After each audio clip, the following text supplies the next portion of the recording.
Have you ever witnessed a moment when deep-seated prejudice blinds someone so completely that they fail to see the truth staring them in the face? This is one of those stories, a dramatic encounter where racial bias collides with unexpected accountability, turning the tables in an instant. It was a bright Monday morning in Newford, a bustling city known for its mix of old-world charm and modern enterprise. Evergreen Bank's downtown branch, housed in a stately building with polished marble floors and gleaming glass doors, prided itself on efficiency and impeccable customer service. Yet behind this carefully maintained facade, an incident was about to unfold that would expose the dark underbelly of bias hidden in plain sight. Angela Williams, a poised and determined Black woman in her early 40s, had been a loyal customer of Evergreen Bank for over a decade. Known for her unwavering professionalism and gentle strength, Angela had always handled her financial affairs with meticulous care. That morning, she arrived at the branch with a matter of urgency. A series of unauthorized charges had been levied against her account, and after weeks of fruitless phone calls, she had finally decided to confront the issue in person. As Angela stepped into the bank's spacious lobby, the atmosphere seemed deceptively calm. The receptionist, a courteous young woman with a ready smile, greeted her warmly and directed her to a seating area. Yet Angela couldn't shake a prickling sense of unease as she glanced toward the manager's office. Behind a heavy oak door sat Mr. Reginald Clark, the branch manager, a man in his early 50s whose reputation for haughty dismissiveness was as well known as the bank's logo.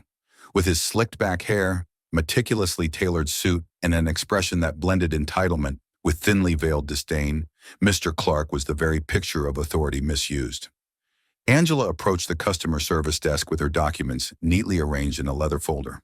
"Good morning," she said, her voice calm but firm. "I'd like to discuss some discrepancies on my account. I've noticed several unauthorized charges, and I need them resolved as soon as possible."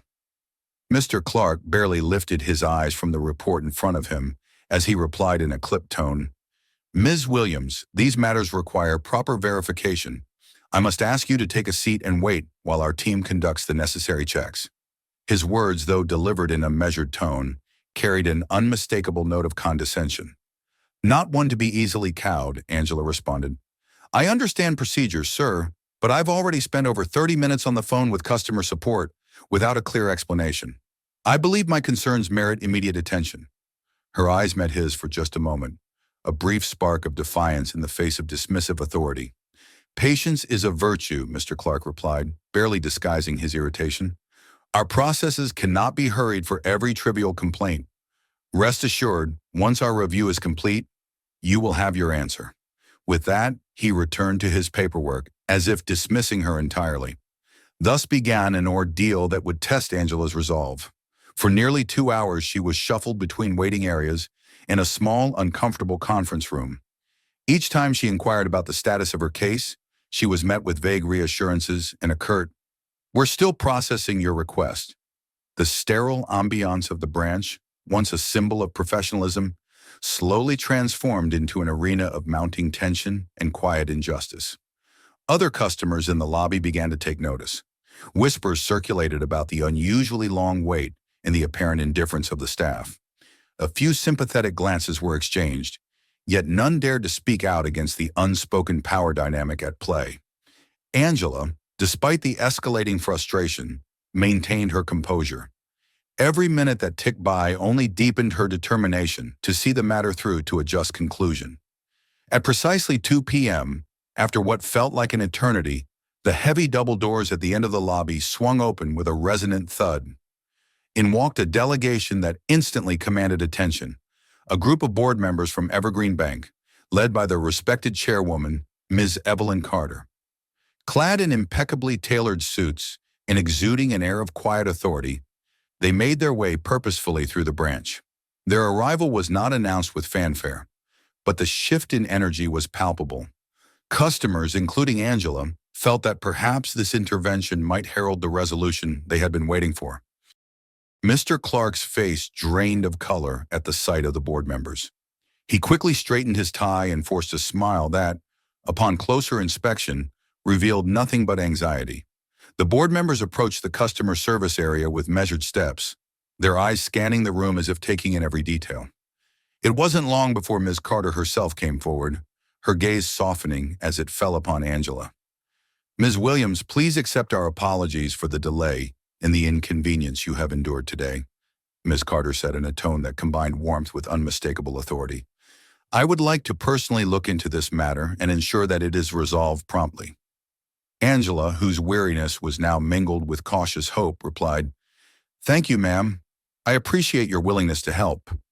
Her voice, though tired, carried the strength of someone who had been pushed to her limits, yet refused to yield. Meanwhile, Mr. Clark, now visibly rattled, attempted to justify his actions. "I was following standard operating procedures," he stammered as Miss Carter's inquisitive gaze bore into him. "There's no reason to expedite every single case." His tone, which once dripped with disdain, now faltered under the weight of the board's scrutiny. Miss Carter's eyes narrowed slightly. "Standard procedures must never serve as an excuse for neglect or discriminatory behavior. It is our duty to treat every customer with fairness, respect, and urgency. Clearly, in this instance, our standards have not been met." Her words, firm and unwavering, sent a ripple of discomfort through the room. Within minutes, the board had gathered around a conference table in a private office adjacent to the lobby. Angela was escorted to a comfortable seating area, while a team of senior officials began a thorough review of her account and the circumstances of her prolonged wait.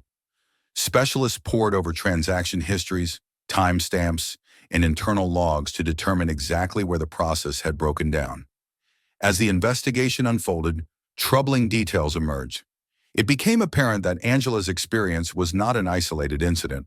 Multiple complaints from other customers, many of whom were from minority communities, had surfaced over the past several months. These accounts revealed a pattern of excessive delays, curt responses, and an overall lack of empathy when addressing issues raised by clients of color.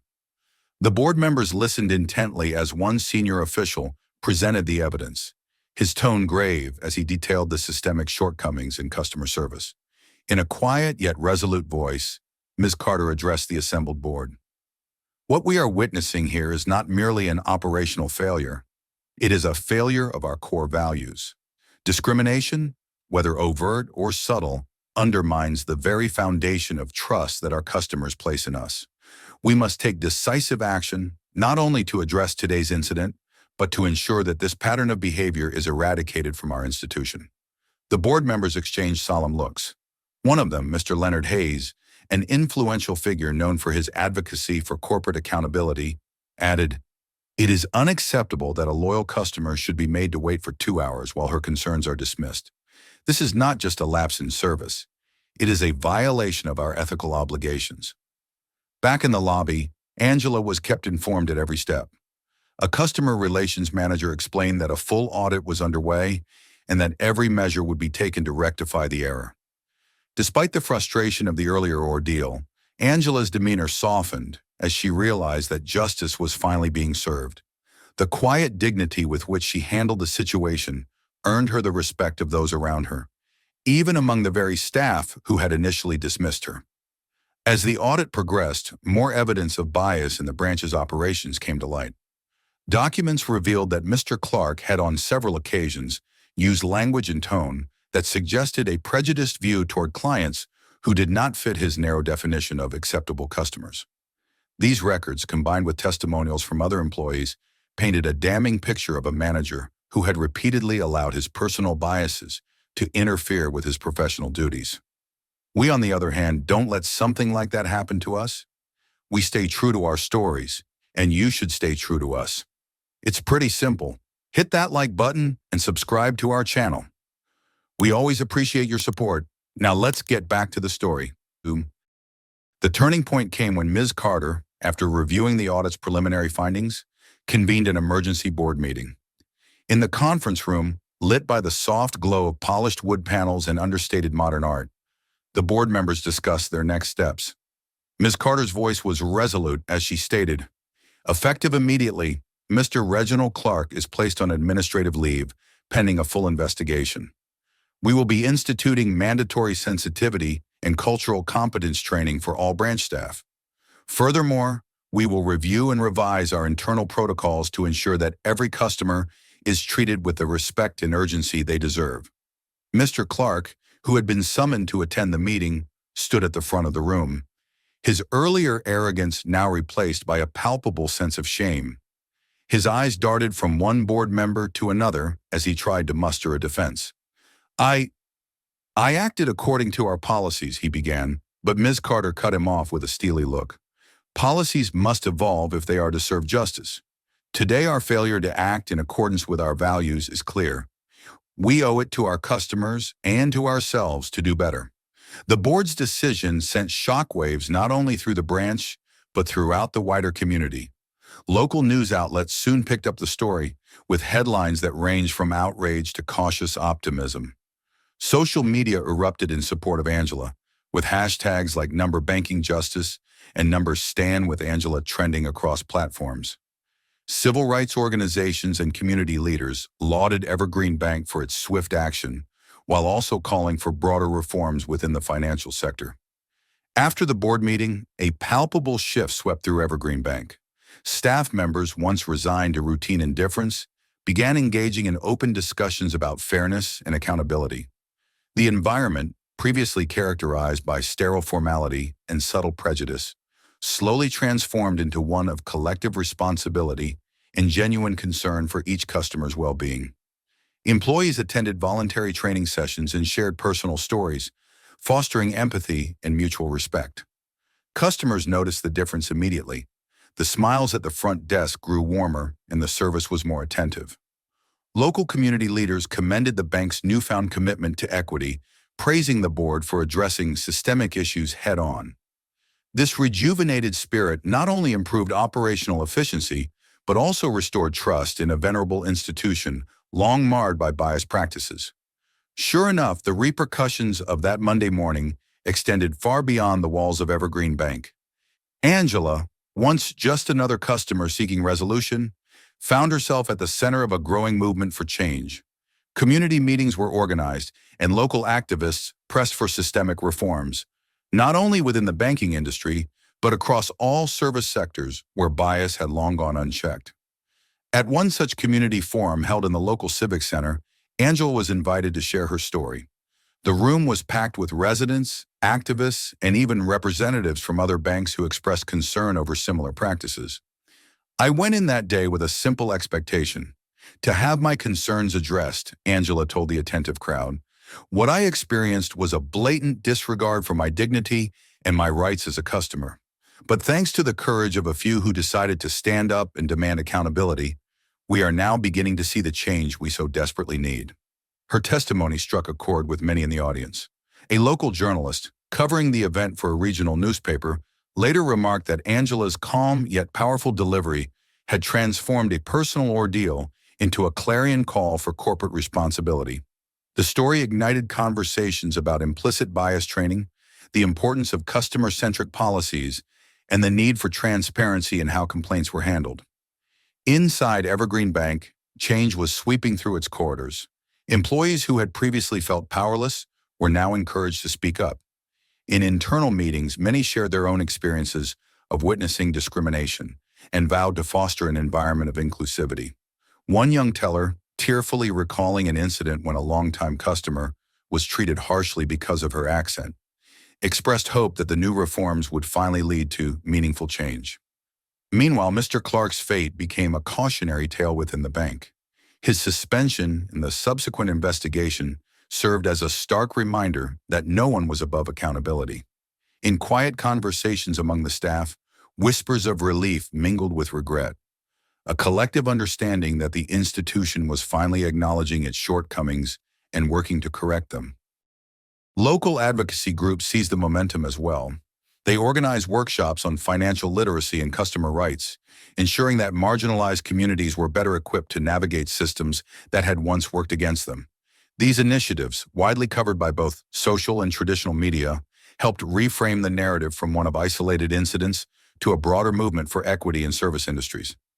As Evergreen Bank began rolling out new policies, Ms. Carter made regular appearances at community events, reiterating the bank's commitment to change. Our actions today are not just about remedying a single incident, she explained at a town hall meeting, but about reshaping our values and ensuring that every interaction reflects the respect our customers deserve. In the weeks that followed, Angela received not only a formal apology and restitution package, but also a personal invitation to join a newly formed customer advisory board at Evergreen Bank. This board, intended to represent the voices of diverse customers, was tasked with providing ongoing feedback and ensuring that discriminatory practices would be rooted out. Angela accepted the invitation with quiet pride, knowing that her ordeal had paved the way for a future where every customer's voice could contribute to lasting reform. Reflecting on the incident, Angela embraced a newfound sense of empowerment and responsibility. She recognized that her ordeal, though painful, had become a catalyst for broader societal change. In sharing her experience at community forums and through social media, she inspired others to demand accountability and to stand firm against injustice. Angela began collaborating with local organizations to promote financial literacy and anti-discrimination policies. Her journey underscored the belief that every individual can spark change, even in institutions steeped in long-standing bias. As Evergreen Bank implements its revised protocols, Angela's story continues to serve as a reminder that vigilance and courage are essential in overcoming systemic prejudice. Her legacy, built on resilience and advocacy, has ignited a commitment among community members to pursue fairness, ensuring that future generations will inherit a more equitable and compassionate financial system. Her voice remains a beacon of hope for transformative justice and unity indeed. So, as you reflect on this remarkable episode, ask yourself, should those in positions of power always be held accountable for their actions, or does true change require a systemic overhaul of entrenched prejudices? We invite you to share your thoughts in the comments below.